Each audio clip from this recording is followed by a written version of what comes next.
I had a woman on my course who started with me, and 3 days later, this guy DM'd her and said, "Are you up for a Zoom?"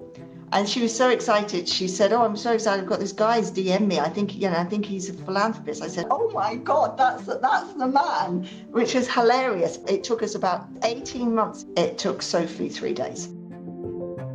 So if I was a grant manager and you, Rob, are a fundraiser and you've left me a comment and I start chatting to you, you and I are chatting, so we're having this one-to-one conversation, but 7,000 other grant managers could be reading that post. Half the time you're commenting, the people you're chatting with, it's not them that then end up chasing you for the conversation. It's the other sort of 7,000 people that read the comment. The second you hit that like button, you are in the top 5% of LinkedIn users. Now there's over 100 million people worldwide. You hit like, you're now ahead of 95% of the gang. The second you write a comment, you are in the top 3%. So 97% of people on LinkedIn will not leave a comment. So the competition is asleep. Why not get in there, right?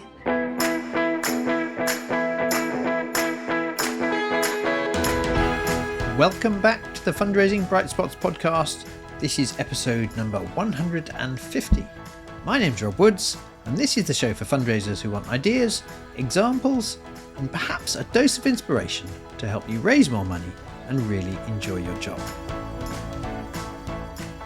This time, we're looking at the social media platform LinkedIn and how a relatively small shift in your approach could turn the platform into an incredibly powerful tool for high value and partnerships fundraisers.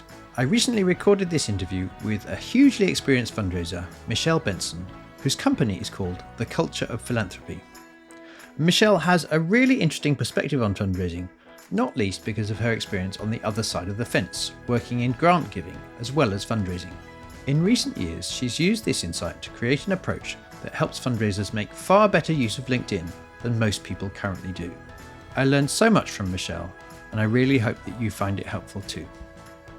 Hi Michelle, welcome to the podcast. Hi Rob, great to be here. Thank you so much for making time. I so enjoyed our chat the other day, all about the kinds of things that fundraisers often are unaware of. So I've been looking forward to a chance to create a podcast on this subject, which we've never done before, specifically our whole interview just about LinkedIn. But I'm getting ahead of myself. Before we get into the content, so you're an extremely experienced fundraiser. I think you've been working in the sector for 29 years or so. You were a fundraiser for a long time, but you also have experience on the other side of the fence, so to speak. And your courses now, a lot of them are about LinkedIn. What's the name of the company where you work now? Culture of Philanthropy. Great. So we'll put a link to that in the episode notes for people to find out more. Just in my introduction there, I said a little bit of your backstory, but could you give us a bit of that journey, and in particular, why it's helped you in the courses that you now deliver to help fundraisers, and especially high-value fundraisers, get better results when they use LinkedIn? Definitely. So I, as you said, worked in fundraising for absolute years. And when I was working with fundraising, I worked on both very large charities as well as absolutely tiny ones. And then after 18 years of doing initially corporate fundraising and then becoming a fundraising director, I skipped over the fence and started to work for a trust fund. And despite having 18 years experience of working in fundraising for all different types of income streams and level of income, I was still really surprised by what I found on the other side of the fence. And ultimately, I was working for a trust fund and I started to do joint funding with other funders. So that included other trust funds, corporates, philanthropists and their advisors. And one of the things that really struck me was everybody was talking to everybody. So if you became a funder, and it does, so let's say, Rob, you started to be a funder and you was working in the homeless space, in your space, you will meet other funders. And I think on the fundraising side of the fence, we kind of think that, trust funds talk to trust funds, corporates talk to corporates, but actually it's a big mesh. I've been for years doing these joint funding because I still do some consultancy with funders. Corporates funding with major donors or major donors funding with trust funds is not uncommon. And so everybody knows everybody, everybody's talking to everybody. And now, of course, these days you've got a lot of forums and a lot of online spaces. So it makes it even easier for funders to communicate with each other. So what does that actually mean for fundraising? The impact that has on fundraising is, back in the day, all funders had an open application form, because ultimately you opened up your applications, and therefore everybody who applied for you, that was your pipeline of funding opportunities. Whereas if you've got all this access to other funders and you're being able to speak to other funders about who you're funding, what's working well for you, it enables you to close your application forms. There's no reason to open up an application form at all. There's this thing called the internet, right? You can find anyone you like. So the thing that really struck me was, A, everybody's talking to everybody. B, it's highly organised behind the scenes. Income streams don't really matter. They all merge into one big funding pot at the end of the day. And as far as the fundraisers are concerned, it's harder and harder to get in front of this audience, because this audience can proactively find you and prefer to proactively find you than necessarily having lots and lots and lots of applications come through the door, because those application forms need staffing, as does proactive looking. But instead of being reactive to what comes through the door, fingers crossed you might get some great charities come through the door, why not be proactive? Don't leave it to chance and go out there and find what you're looking for. So thanks for that introduction to some of the things you've discovered. One of the things that leapt out at me was when you just said funders prefer to find you. They're looking to make the world a better place according to their values or their mission of their foundation, but many of them are happiest when they go and find the charity that, as far as they could tell, would be worth a relationship with, maybe part of the solution, a charity that seems to be doing good work in that space. You're saying they don't want to be sort of sought out so much as find the right partners. Is that right? Yeah, obviously there are a lot of funders who have an open application process, but I should imagine if you are a fundraiser, you're finding, opening those doors harder and harder. One of the things I also discovered is, if you are a funder and you want to proactively look, if somebody tries to pick the lock, so you've locked the door, you think, well, I'm going to be proactive and find charities. If somebody tries to pick the lock, it's quite annoying, and you're entering their world as a problem they're trying to solve. If, however, you are proactively looking and then you find stuff, then it's really exciting, and you enter their world as the solution they're looking for. So actually, the other thing for me was, when I was on the funding side of the fence, I kept on constantly thinking to myself, if ever I'm a fundraiser again, I'm being found. I'm going to put myself in the pathway of where people are looking, and I'm going to be found, because I become like the surprise treasure that they want to find, as opposed to that person who's trying to break in through the back door, as it were. Yeah. And one of the advantages of LinkedIn is there's things you can do to help build relationships with the kinds of people who might care that are more in your power. Definitely. So ultimately, when you go on LinkedIn, there's no barriers. The first thing to say is, people who have a profile on LinkedIn is generally them. So if you're talking to a company page, you're usually talking to the comms team. Whereas if you're talking to somebody's profile, you're actually talking to that person. So if I was a grant manager at a trust fund who's got a closed application process, if I'm on LinkedIn and you start commenting on my post or commenting on my comments and I start chatting to you, you're really talking to me. If I then check out your profile, it's me. I'm checking out your profile. And then the other thing is, obviously, there's a whole thing that most people are aware of, the lurkers on LinkedIn, which is, sort of 60% of people don't post, they just read, but they don't interact. Lurkers don't do anything in public. So they're not going to they're not going to post, they're not going to comment, but they do send invitations. They do accept invitations, and they certainly send direct messages. So they do everything in private, as it were, as opposed to publicly. However, so if I was a grant manager and you, Rob, are a fundraiser and you've left me a comment and I start chatting to you, you and I are chatting, so we're having this one-to-one conversation, but 7,000 other grant managers could be reading that post. You're on display. So often with my students, I encourage them to comment and like and really join the conversation with funders.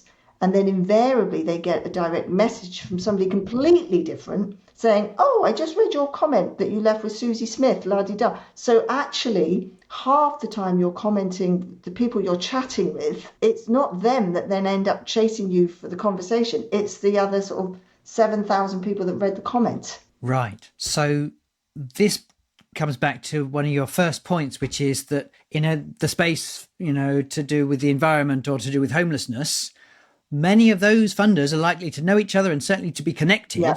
And so if we're conscious of that insight and we're more proactive in interacting with one of them, who knows which other ones who could care, do care, could have access to resources, help, grants. Exactly. Okay, so now that makes sense. And also the other thing is it's so much better for small teams. Well, any charity, because ultimately if I'm emailing one-to-one with a grant manager, it's just me and that grant manager. If I'm at a networking event and I'm having a conversation, it's just me and them. With LinkedIn, every time I'm leaving a comment, it's me and the other 7,000 people. So the leverage in that is incredible. And if you keep popping up and people can get to know you. So LinkedIn is what I call a discovery channel. So it's first a discovery channel, be discovered, and it's also a relationship tool so that you can, if I said to you, Rob, right, you're a corporate fundraiser, could you talk to 50 corporates tomorrow, please? That's going to be really hard. You could definitely talk to 50. You could reach way more than 50 companies tomorrow on LinkedIn. So it's that beautiful thing of being able to keep turning up like that and just being present and being seen. Yeah, and this might be obvious to many of our listeners, but I'd guess another advantage, as well as scale, one to many, is the evergreen nature, or certainly the long-term nature, in that as long as you can achieve some level of consistency, and maybe not everyone's able to do something every day. I don't know what you teach about what a minimum level is, but if you just keep plugging away, doing something every week, then over time, one of those other funders in your space might see something that actually where you commented or someone replied to you 3 months ago, or you did that 3 months ago, but only this week does someone else see it and like it. And then I guess it gets higher again in the algorithm, doesn't it? Yeah, exactly. And then the other thing is the algorithm's watching your every move, of course. So the more you're commenting on, if I was a trust funder, for example, and I start commenting on trust funds posts, it's going to go, she likes that, bring her more of that. So everybody's news feed is unique to them. So no one has. So for example, Rob, if you go onto LinkedIn and start scrolling through your news feed, that is totally unique to you. No one else has your news feed, and it's unique to you because it's your past history. So what have you stopped on before? What have you commented on? What have you liked on? So the more you interact, the more the algorithm brings more to you.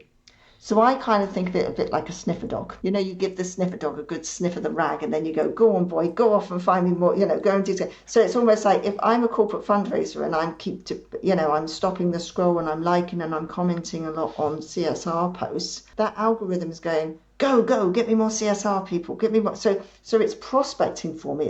It's filling up my news feed. And so the more the news feed fills up, the more I interact, the more I get. So the more you do it, the easier it gets because your newsfeed starts to change. Hi, it's Rob, and I wanted to quickly let you know about our 2 flagship training courses. That's the Major Gifts Mastery and Corporate Partnerships Mastery programs that are starting again from April 2024. These courses help you make serious progress through a combination of masterclasses with me and individual coaching support. Rather than describe them myself, I find it's usually most interesting if you can hear directly from people who've experienced the programme. So here's a short clip from a Spark fundraiser named Sarah Smith of Hospice Care Charity in Devon, who spoke about some of the positive effects that the Major Gifts Mastery programme has had on her fundraising. It was brilliant on many levels. I think you can get bogged down in the process and the job. And I think coming on the programme relit my fire and made me fall in love with the job again. I definitely left it feeling like I had a real fire in my belly to make a difference. Honestly, you will get your investment back many times over. To find out more about either Major Gifts Mastery or the Corporate Mastery Programme, go to brightspotfundraising.co.uk/services. For now, let's get back to my conversation with Michelle. So, what's a key philosophy or a key approach that you teach fundraisers on your courses about who they should be proactively connecting with? Well, LinkedIn gives you a free profile and it says to you, right, Rob, here's your free profile. Please give me your name, your title, and where you work. So you immediately say, I'm Rob, I'm a fundraiser, I work for XYZ charity. Instantly, the algorithm then says, oh, connect with your colleagues, connect with your trustees. So it just scrapes LinkedIn if there's anyone from your charity and then wants to put you in with that bubble, as it were. Then it reads the word that you're a fundraiser and you work for a charity, and it immediately wants to put you in the charity echo chamber because it wants people to constantly, it wants you to engage. So if it puts you in an echo chamber with people like yourself, you're more likely to engage. It does all of that because, quite frankly, it wants to sell advertising to you. And it's a damn sight easier to sell advertising if it bunches everybody together. So the algorithm's really keen to put you in the charity bucket, to keep you in the charity bucket, and to keep you talking to other fundraisers so that it can sell advertising to all of you as a group. Happy days for LinkedIn. So my advice is we're going to do everything that LinkedIn recommends you to do. I'm almost telling you to do the opposite because I want to get you out of the charity bucket and I want to put you into the funding bucket. So first of all, start connecting with your funders. So connect with your current funders and also like and comment on your target market because the algorithm just wants your attention.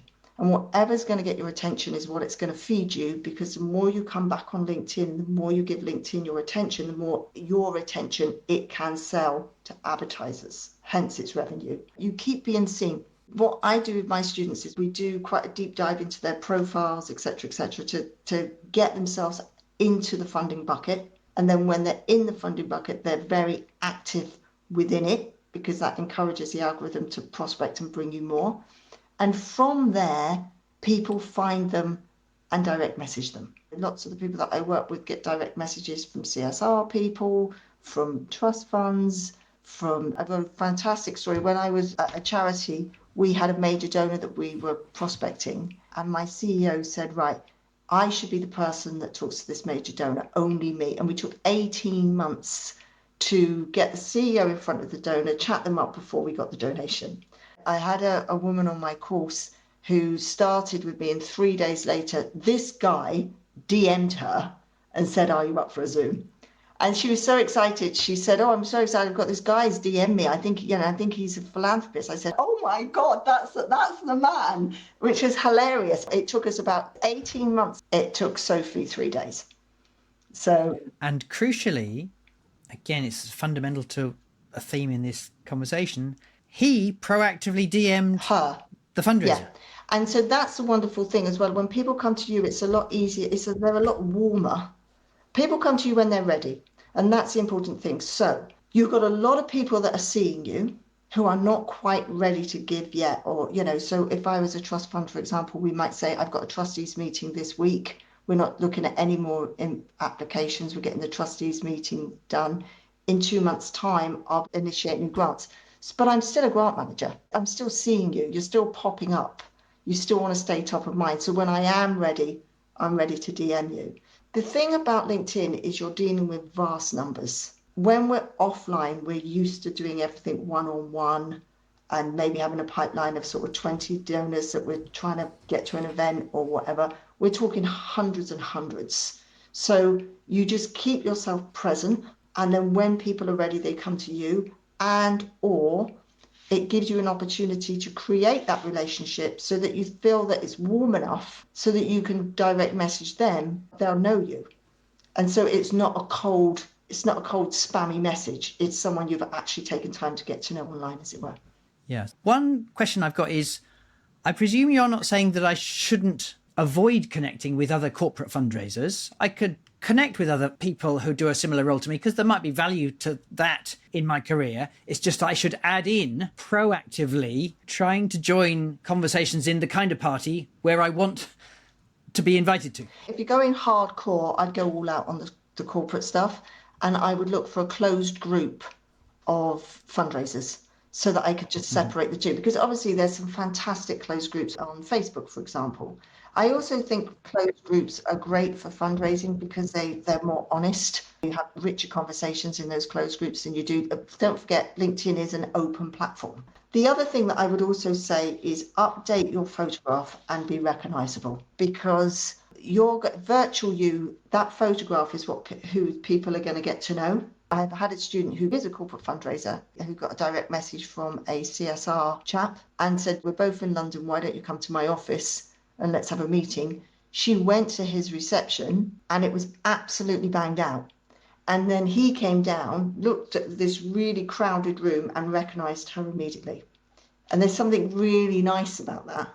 Equally, I've had Zoom calls with people where someone's jumped on the Zoom and they don't look absolutely anything like they did on LinkedIn. And it's like, you've got to know that person. Once you meet them in the cafe, once you see them in reception, once you see them on the Zoom call, you kind of feel like you know them, although you've never met them before, which is a great, wonderful moment. You don't want to ruin it by having a photograph that's sort of 20 years old and they're like, oh, you're not who I thought you were. That can be quite disappointing. Equally, you see photographs of people sort of on stage with a microphone, but you can't see their face. And so although you think, oh, it's like, look at me, I've got a microphone, I'm looking terribly professional, I can't get to know you because I can't see you.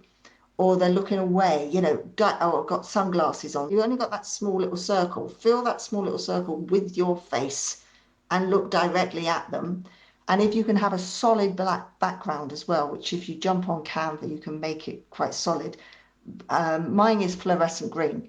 Now, aesthetically, it doesn't, it's not I'm not winning any design awards with that fluorescent green, Rob, but I do stand out. If I like and comment, I'm standing out and you can absolutely see my face. The other thing is if you open creator mode and it talks about, and it gives you 5 hashtags. So it might say talks about philanthropy, partnerships, CSR, homelessness, or whatever you think. First of all, don't go hashtag social impact, because that means nothing. Because every single charity under the sun can say so. Say homelessness, poverty. What is it that you want to be, what you're associated with? Out of those 5 hashtags, the first 3 are connected to SEO. So I'm all about being found. So yeah, I want you to be discovered on LinkedIn, but actually, when you Google someone's name, their social profiles come up. That's because the first 3 hashtags, if you've got creator mode on, are totally connected to Google or any search engine, as are your first 3 skills. So if you've got a list of loads of skills on your LinkedIn profile that says, volunteering, this, that, and the other, rearrange them. So if I was a corporate fundraiser, I'd make my first 3 skills CSR, partnership, and maybe ESG or something like that, or HR or marketing, if that's the type of corporate fundraising I do. And I would also make sure that my first 3 hashtags are those as well. Because then if I've got anyone searching on Google, I've just really pushed up my chances of being found, because it's a virtual world that you're connected with. That makes sense. And what would your next key tip be about activity that we should strive to do fairly regularly? I think if you're going to post consistently. A lot of people find posting quite difficult. So first of all, definitely like and comment. Those things you can do. They're pretty easy. A reshare is exactly the same as a post. And you can reshare old stuff as well. So some CSR person is putting a cracking piece of content out and it's 6 months old. Reshare it anyway. That will, that works for you. The other thing is play to your strengths. So people often say, is it better to do video? Should I write something? If you are absolutely awful on video, don't do video. If you write like Hemingway, write, like, what are you good at? Do that. And don't be fooled to think that, oh, video is more popular than text or blah, blah, blah. Because ultimately, if I'm on LinkedIn and I love video and I keep stopping on video, LinkedIn's going to bring me more videos. If I'm on LinkedIn and I like articles and I keep stopping at articles, it's going to bring me more articles. But I would also say, if you do a post, one point. So think of it a bit like a joke with a punchline. If I told you a joke with 6 punchlines, and that's also like, if I told you a really funny joke, Rob, and it's hilarious, it's a funny joke.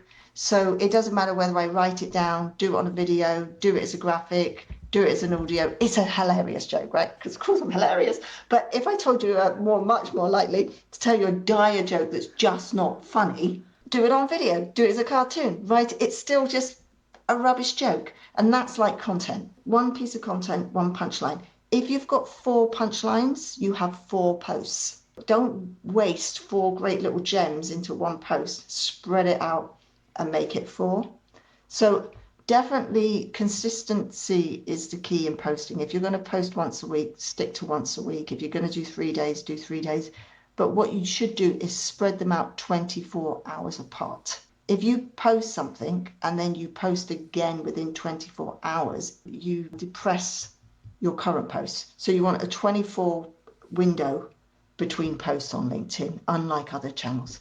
Yes. And I guess the thing I'm wondering, Michelle, is that this understanding of how LinkedIn works at its best is so different to what many fundraisers have experienced, where they're trying colder approaches or they're trying to seek out a conversation with the kind of funder or donor or company and they've been ignored. And what you've said is, if you do the right things, the tables flip and actually the right kinds of companies or funders or major donors seek you out.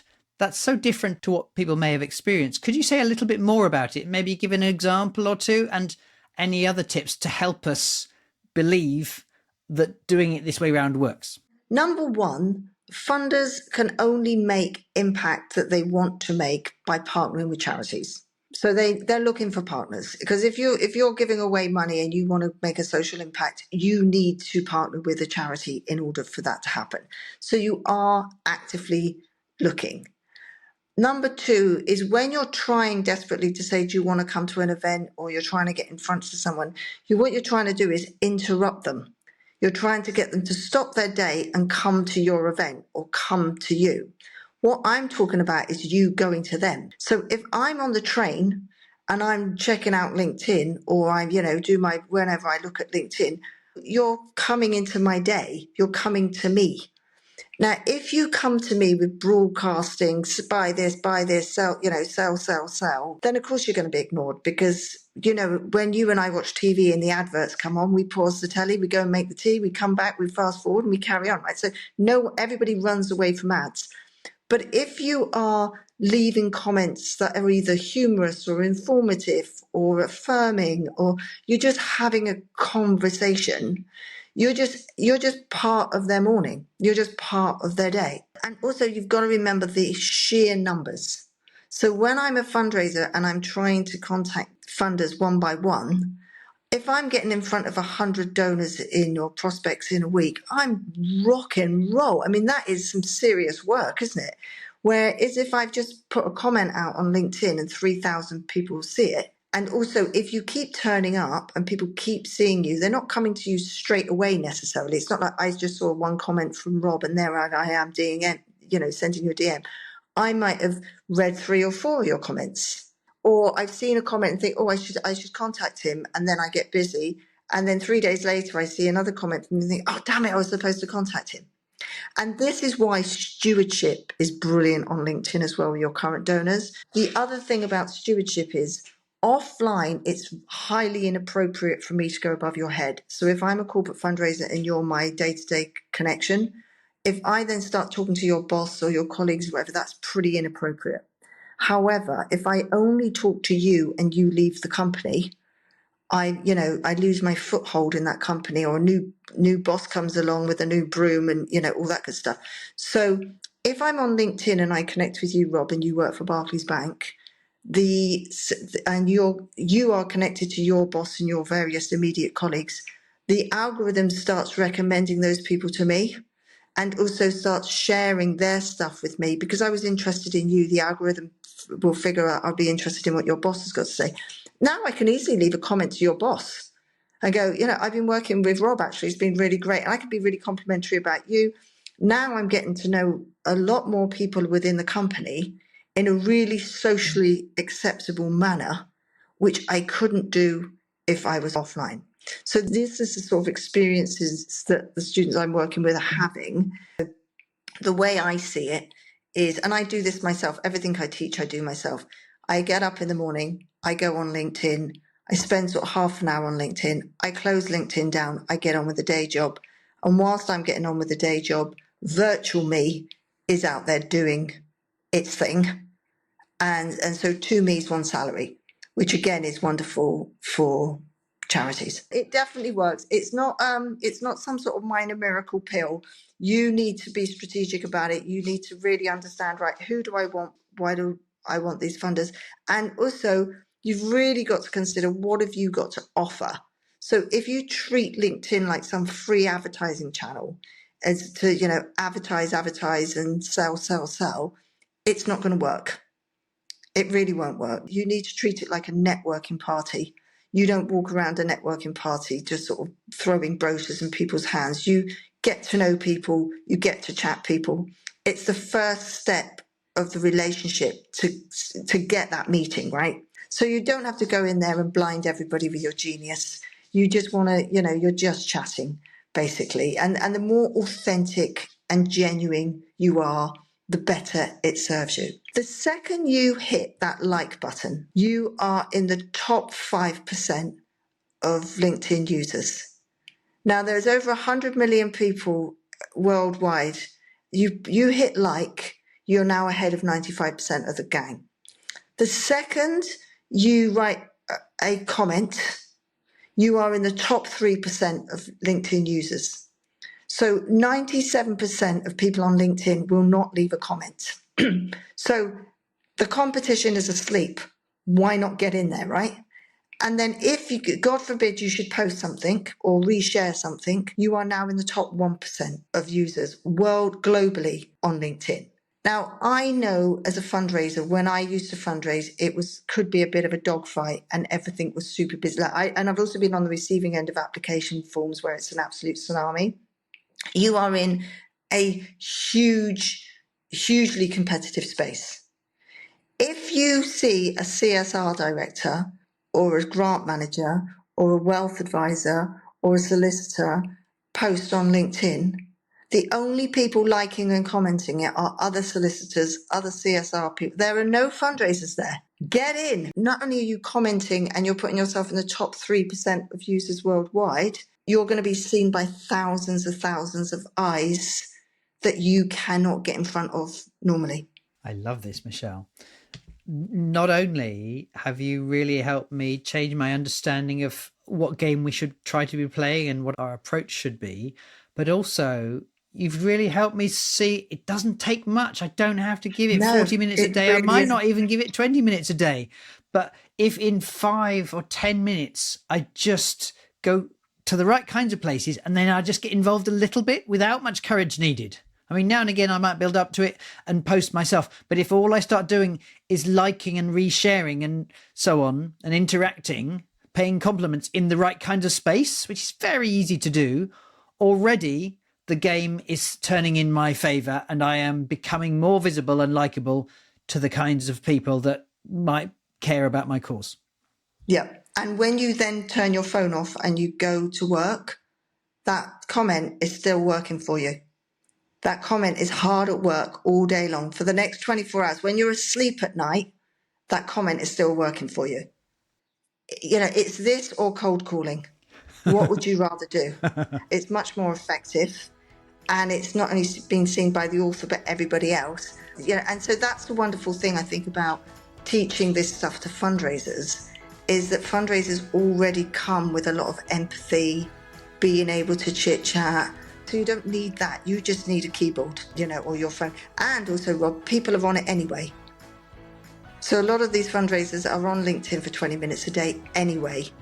So it's not like it's an additional thing to the day. Yeah. It's just, for many of our listeners, I think it's a slight change in approach and understanding, and then maybe a 10-20% more proactivity once you get there, and it can make a massive difference. I'd love to talk on and on, Michelle, but inevitably we need to finish very soon. If people want to find out more, I know you teach great courses on this in a longer format. Where could we find out more? Well, you can find me on LinkedIn. You can follow me on LinkedIn as Michelle Benson, or my website, Culture of Philanthropy. Fabulous. Thanks so much for all your help, Michelle. I really enjoyed it. I really enjoyed the tips, the philosophy and the examples. I think our listeners will get lots of value from it too. I'm going to log on to LinkedIn this afternoon and see what I can do to improve my approach to LinkedIn. But for now, thanks ever so much, and I look forward to catching up with you very soon. Bye-bye. Bye. So I hope you enjoyed our conversation and have found some things you could try yourself. As usual, we'll put in the podcast section of our Brightspot website a summary and a full transcript of our chat. And in case you want to learn more from Michelle, we'll include a link to her company, The Culture of Philanthropy. If you've not yet subscribed to the Fundraising Bright Spots podcast, please click that button now so you get instant access to dozens more techniques and inspiring examples to help you with your fundraising. Now, if you're a high-value fundraiser and you'd like to find out more about our two popular programs, that's Corporate Partnerships Mastery or the Major Gifts Mastery program, which have now helped literally hundreds of fundraisers grow their results over the last 10 years.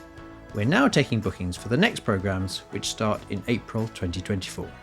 And as I publish this, the early discount worth £400 is still available. If you want to find out more, go to brightspotfundraising.co.uk/services. Do let us know what you think about today's episode, either via LinkedIn or on X or Twitter, where I am @Woods_Rob. Finally, thank you so much for listening and supporting our show, and thank you to all you wonderful people who've either got in touch with me directly or who've shared these episodes with your colleagues or on social media. Good luck with your fundraising, and I look forward to sharing another Bright Spot story with you very soon.